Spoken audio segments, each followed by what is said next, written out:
তাকে লাগবে না আমাকে আগে লাগবে? কথাটা বুঝতে পারেননি? যদি আমার তাবিজে তোর দোকানে বরকত হবে, তাহলে তো ব্যবসাটা তোর হবে কেন? ওটা তো আমার হবে। মারবো তাবিজ আর টেনে লুবো। বর্ধমানে রাইস মিলগুলো আমাদের বাপ বেটার হতো, কিন্তু কে কাকে বুঝাবে? দুঃখ তো ওইটাই। বলছে কারু বউ পালিয়ে গেলে 72 ঘন্টায় এনে দেয়।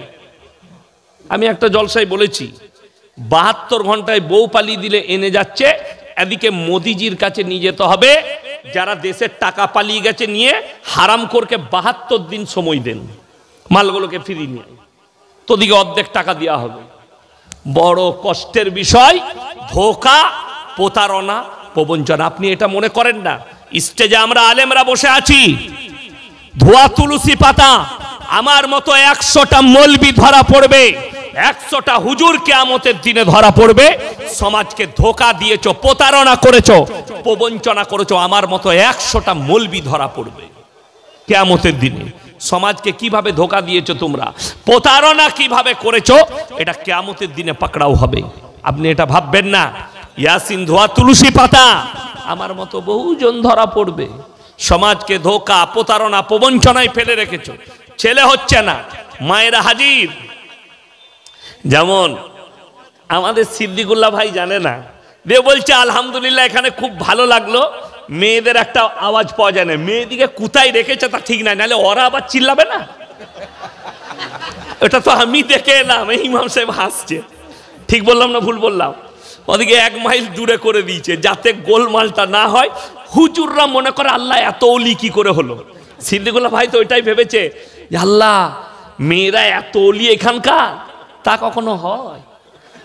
বেড়া বেকা হাড় কোনোদিন সোজা হবে না। ওই জন্যে জানি না সিদ্দিকুল্লাহ ভাই এসে স্টেজ চেপে গেছে, প্রশংসা করে দিয়ে চলে গেল। এই মায়েদের একটা মহৎ দোষ আছে, যদি বাচ্চা না হয় আর কেউ যদি বলে দেয় অমুক হুজুরের কাছে গেলেই ছেলে হবে, আবার অনেক মাল আছে বলছে বেটা ছেলে হয় আমার তাবিজে, খোঁজ নিয়ে দেখুন সে হারাম করে একটাও বেটা নাই। তাবিজে বেটা হলে, আমাদের তাবিজে যদি বেটা ছেলে জন্ম নিত, ইমানদারির সঙ্গে বলুন পঞ্চায়েতগুলো কাদের দখলে হতো? হুজুরদের। 4টা বিয়ে ইসলামে জায়েজ আছে না নাই? জায়েজ আছে। 4টা করে বিয়ে করতাম, বছরে 4টা করে ছেলে, 4 10 কত? 40টা। লাঠির জোর কার? পঞ্চায়েতের কেউ বাপের বেটা পাবে? হুজুরের পঞ্চায়েত হতো। দুঃখ এটাই, আমি আসিন আমার 2টো মেয়ে, তাহলে তো বেটা আমার হতো।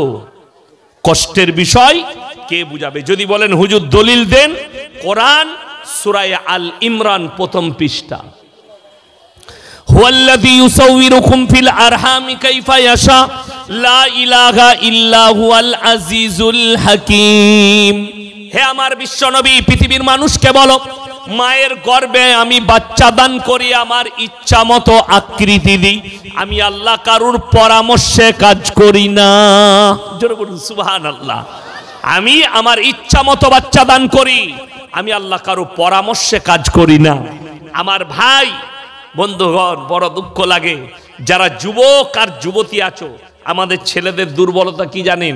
তোমার দুর্বলতা, এরা কলেজে যে কেন পড়াশোনা করে তা আমি ভেবে পাই। কি হবে পড়ে? কেন? এরা একটুতে ভেঙে পড়ে।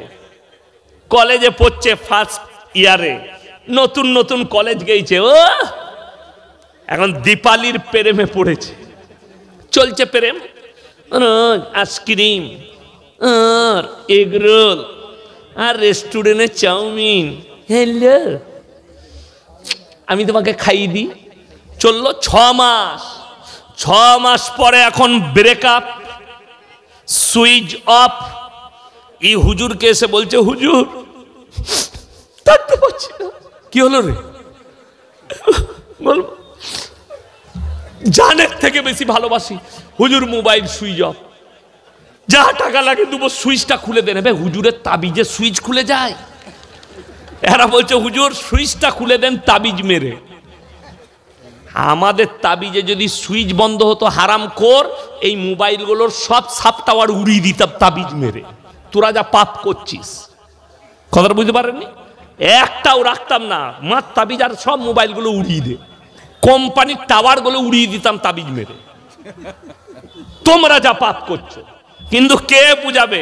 হুজুর বললে বাবা 5001 টাকা দাও, অবশ্যই 1 সপ্তাহের মধ্যে মোবাইলের সুইচ খুলে যাবে। ই দেখলে শালা 1 সপ্তাহে যদি সুইচ খুলে, তাহলে হুজুর তাইলে মেয়েটাও এনে দিতে পারে। মেয়েটা আসবে না কোনো রকম আমার কাছে, তাই না? হ্যাঁ, সেটাও হবে। 20,001 টাকা লাগবে। ই হারামখোর মায়ের ছাগল চুরি করে বেচেছে, ছাগল চুরি করেছে, নাহলে বাপের সাইকেল, টাকা যা হোক করে জোগাড় করেছে, হুজুরকে দিয়েছে। এখন মেয়ে হুজুর তাবিজ মারবে, মেয়ে ওর কাছে আসবে। আচ্ছা, এরকম বোকা লোক কেউ আছে যে আমাদের তাবিজে যদি মেয়ে আসে, এই হুজুর দিকে আমাদিকে দেখছেন, আমরা কখনো গরিব হতাম না?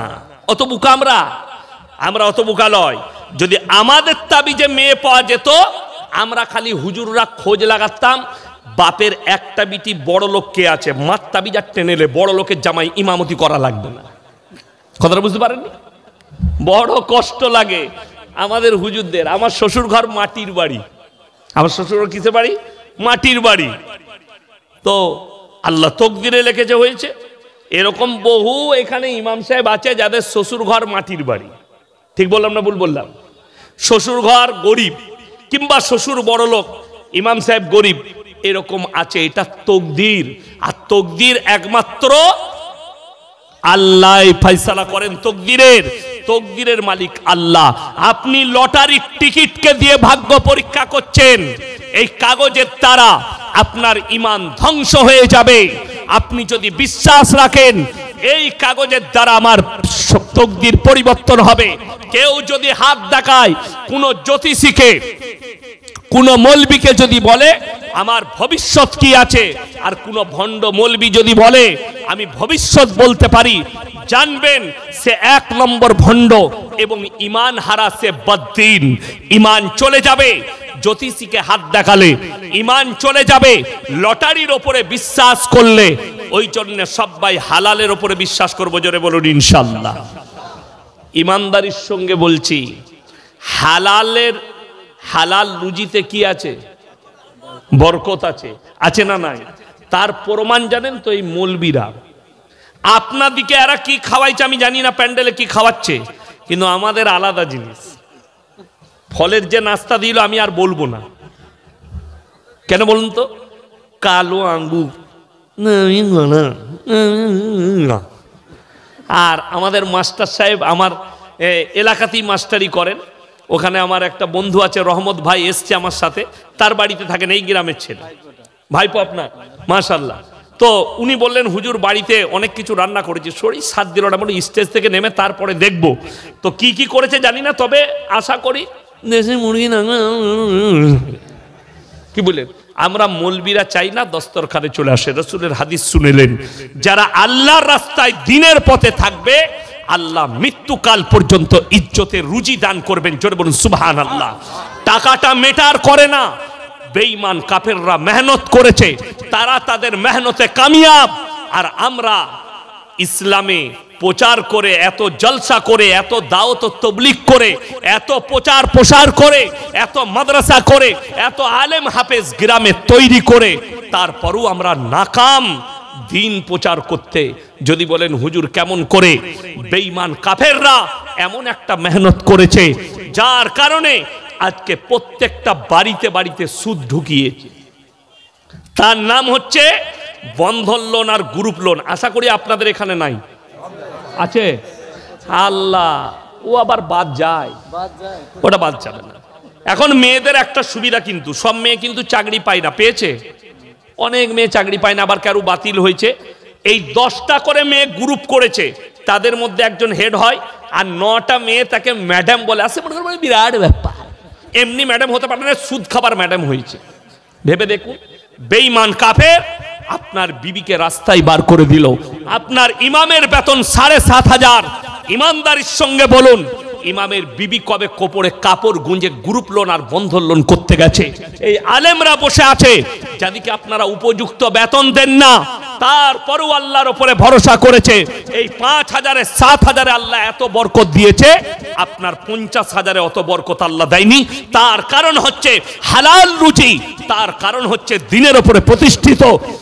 রাসূলের হাদিস, যারা 5 ওয়াক্তের নামাজি হবে আল্লাহ মৃত্যুকাল পর্যন্ত তাদেরকে হালাল রুজি, ইজ্জতের রুজি দিবেন। জোরে বলুন সুবহানাল্লাহ।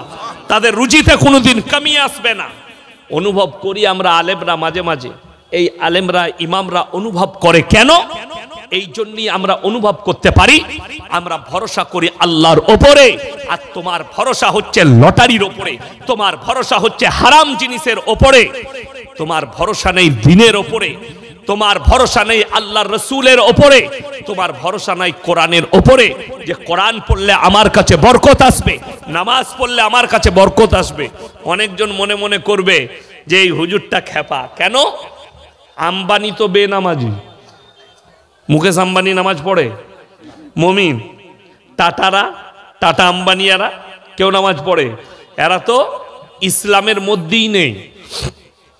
আল্লাহ কেন সম্পদ দিল? অনেকজন মনে করে আমি তো নামাজ পড়ি না, আমি বড় লোক। কে বললে আপনাকে যে টাকা থাকলে খেতে পাই? ভুল। টাকা থাকলে ইজ্জত পাই কে বলল আপনাকে? তার দলিল দেখলেন। ইমাম সাহেবের বেতন 7,500। গ্রামের যদি 1 কোটি টাকার মালিক মারা যায়, জানাজা কে পড়াবে? আপনাদের এলাকার এমএলএ পড়াবে না ইমাম সাহেব? ইমাম সাহেব বড় কষ্ট লাগে জানবেন। আমি প্রথমেই বলেছি আয়াতটা, ওয়াতু ইজ্জু মান তাশা ওয়াতু দিল্লু মান তাশা বিয়াদিকাল খায়র ইন্নাকা আলা কুল্লি শাইইন কাদির। জেনে রেখে দিবেন, টাকা থাকবে, সম্পদ থাকবে, খেতে পাবেন না। যাদের মনে হচ্ছে টাকায় খেতে পাওয়া যায়, সকালবেলায় উঠে কলকাতায় ট্রেন ধরে চলে যান, ধুবুলিয়া থেকে ট্রেন ধরে কলকাতায় যান, প্রেসিডেন্টি জেলে গিয়ে পার্থবাবুকে জিজ্ঞেস করে আসুন, স্যার টাকায় কত সুদ? উনি বলে দিবেন টাকায় কত সুদ আছে। 250 কোটি টাকা গার্লফ্রেন্ডের ঘর থেকে বেরিয়েছে, জেলের ভেতরে বসে পুরা রুটি খেতে হচ্ছে। সকালবেলায় উঠে কৃষ্ণনগর টাউনে যাবেন, 100টা বড় লোক দেখিয়ে দেবো, সকালবেলায় আন্ডার প্যান্ট পরে ছুটছে। কি হলো বে? শয়সু গয়কার। ডাক্তারে বলেছে 4.5 কিলোমিটার হাঁটবি সকালবেলায়। অনেকজন আবার ভয়ে নিজের বউকে নিয়েও হাঁটছে, খেপি এখন থেকে হাঁট, নাহলে তোকেও ধরে নিব। বউকেও নিয়ে হাঁটছে। সুগার 100 কোটির মালিক, কিন্তু রাতের বেলায় পুরা রুটি খেতে হয় করেলা ভাজি দিয়ে। কথাটা বুঝতে পেরেছেন না পারেননি? পুরা রুটি করেলা ভাজি দিয়ে খেতে হয়। কর্মচারী, আমি আজ থেকে 8 বছর আগে কলকাতার বজবজের কাছে, চড়িয়ালের কাছে, বজবজ ওই চটার কাছাকাছি এক জায়গায় জলসায় গেছি। রাত 11টায় জলসা শেষ। আমার জলসাই শেষ হলো, হাজি সাহেব একজন বললে, হুজুর আমার বাড়িতে দাও। বাড়ির গেটে ঢুকে আমার মাথায় তাক পড়ে গেছে। তার ম্যানেজারকে জিজ্ঞেস করলাম, বলে হুজুর 35 কোটি টাকার বাংলো, এটা 5 বিঘে এরিয়া নিয়ে আছে বাংলোটা। ডাইনিং টেবিলে 50 জন বসে খাবে। কে কে বসেছে? আমি, আমার ড্রাইভার, ইমাম, মুয়াজ্জিন, তিনার ম্যানেজার, কর্মচারী, খেটে খাওয়া লোক বসেছে। হাজি সাহেব আমার পাশে বসেছে। টেবিলে কি কি আছে? ভেটকি মাছের পাতুরি, ভাপা ইলিশ, চিকেন তন্দুরি, টেংড়ি কাবাব আর পরোটা, ভুনা, গোটা টেবিল ভর্তি। হাজি সাহেবকে আমি বললাম, হাজি সাহেব একটা টেংড়ি কাবাব দিই। না চলবে না। ভাপা ইলিশ ছোঁয়া চলবে না আমার, আপনারা খান। বলে আপনি কি খাবেন? বলে আমার আলাদা আসছে। আমি মনে মনে করলাম, আল্লাহ তাহলে স্পেশাল মাল কিছু আসছে, পাশে যখন আছে একটু খাবো। আমাদের মৌলবীরা, আল্লাহ আমাদের তকদিরে মেপেই দিয়েছে, লোকের ঘরে খাবি। আমরা নিজের ঘরে কম খাই, লোকের ঘরে বেশি খাই। ঠিক কিনা কথা বলেন? একটা ইমাম সাহেব 28 দিন আপনার ঘরে খাচ্ছে, 2 দিন 4 দিন ছুটি পাই আমরা, বিবির কাছে 4 দিন খাই। আমাদের পড়ার জীবনটাও মাদ্রাসায় ঘ্যাট খেয়ে কেটেছে, এখন আবার আল্লাহ তকদিরে লিখেছে লোকের ঘরে খাবি। কি বুঝলেন? ওইটাই টেবিলে বসলাম, মনে মনে করছি তাইলে পাশে যখন আছে 1 লুকমা পাবো। ব্র্যান্ডেড কাঁচ, চাইনার কাচের 2100 টাকা দামি প্লেট, বাটির দাম 1250। বাটিতে আছে করলা ভাজি, প্লেটে আছে 2টো পুরা রুটি। আমি হাই সাহেব এটা আপনার? বলে হ্যাঁ। আমি বললাম ডাইনিং টেবিল আপনার, খাবার আপনার, টাকা আপনার, রুজি আল্লাহ মেপেছে কর্মচারীর, মৌলবীর আর মুয়াজ্জিনের। হযরতে জাকারিয়া মরিয়মকে জিজ্ঞেস করছেন, ক্বালা ইয়া মারইয়ামু আন্না লাকি হাদা, ওগো মরিয়ম তোমার ঘরের মধ্যে এত দামি দামি আখরোর মুনাক্কা, আশ্চর্য আশ্চর্য ফল খাবার কোথা থেকে পাচ্ছ? মরিয়ম উত্তর দিলেন, ক্বালাত হুয়া মিন ইনদিল্লাহ ইন্নাল্লাহা ইয়ারযুকু মান ইয়াশাউ বিগাইরি হিসাব। আল্লাহ যাকে ভালোবাসেন, আল্লাহ যাকে পছন্দ করেন তাকে বেশুমার রিজক দান করেন। কোথা থেকে দেব, কেমন করে দেব, আমি আল্লাহ ছাড়া পৃথিবীর কেউ জানে না। জোরে বলুন সুবহানাল্লাহ। রুজির মালিক আল্লাহ, কোথা থেকে দেব, কেমন করে দেব, আমি আল্লাহ ছাড়া কেউ জানে না। আমার 1 জানুয়ারি প্রোগ্রাম ছিল ত্রিপুরায়, আসামের বর্ডারে, এয়ারপোর্ট থেকে 150 কিলোমিটার দূরে। তো আমি তার আগের দিনে 31শে ডিসেম্বর জলসা করেছি মালদা। জীবনে তোমার ঘর থেকে বেরোবো না, এটা কত সুন্দর দোয়া। এই দোয়াটা হারাম দোয়া না হালাল দোয়া? হারাম দোয়া। আল্লাহ এর উপরে গজব নাজিল করবে, যেহেতু হারাম মালের জন্য আল্লাহর কাছে দোয়া করছে। কেউ যদি বলেন লটারি কেন হারাম, সকলে বলুন ভবিষ্যৎ কে জানেন, আল্লাহ না মানুষ? আল্লাহ। তকদিরের মালিক কে? আরো জোরে বলুন। তকদিরের মালিক হচ্ছেন আল্লাহ। আর আপনি বিশ্বাস করছেন একটা কাগজের ওপরে, একটা জ্যোতিষীর ওপরে। এখন মোবাইলে অ্যাড দেখেছেন, ফেসবুক খুললে কি বুঝলেন, হাফেজ অমুক জ্যোতিষী, মানে অ্যাডের ভর্তি। আর আমাদের দেশের লোক এগুলো বিশ্বাসও করে। হাত দেখছে, ভবিষ্যৎ বলছে। কষ্টটা আমাদের কোথায় জানেন? ইমাম সাহেব ভাই আপনার বেতন কত? কত? 10.5, 7,000, 7,500। খালারটা নিয়ে না বাদ দিয়ে? খালারটা বাদ দিয়ে। যাই হোক, মাশাআল্লাহ 7.5। ইমাম সাহেবের বেতন 7.5। আমার আব্বার মাদ্রাসায় 11,000 আমার বেতন। যাই হোক, আমার 11,000 বেতন, ইমাম সাহেব ভাইয়ের 7,500 বেতন। একটা লোক ধুবুলিয়া বাজারে ব্যবসা করে, প্রত্যেক দিন 10,000 টাকা ইনকাম করে। 3 10 কত? মানে 3 লক্ষ টাকা মাসে। কত বললাম? 3 লক্ষ টাকা মাসে ইনকাম করে। প্রত্যেক দিন 10,000 করে ইনকাম করে। আর ইমাম সাহেব মাসে পায় 7,500। আমি ইয়াসিন মাসে পাই 11,000, আর সে দিন পাই 10,000। এরপর বলুন, সেই লোকের ব্যবসা একটু গোলমাল। আমাকে এসে বলছে, হুজুর একটা বরকতের তাবিজ দেন। বরকতের তাবিজটা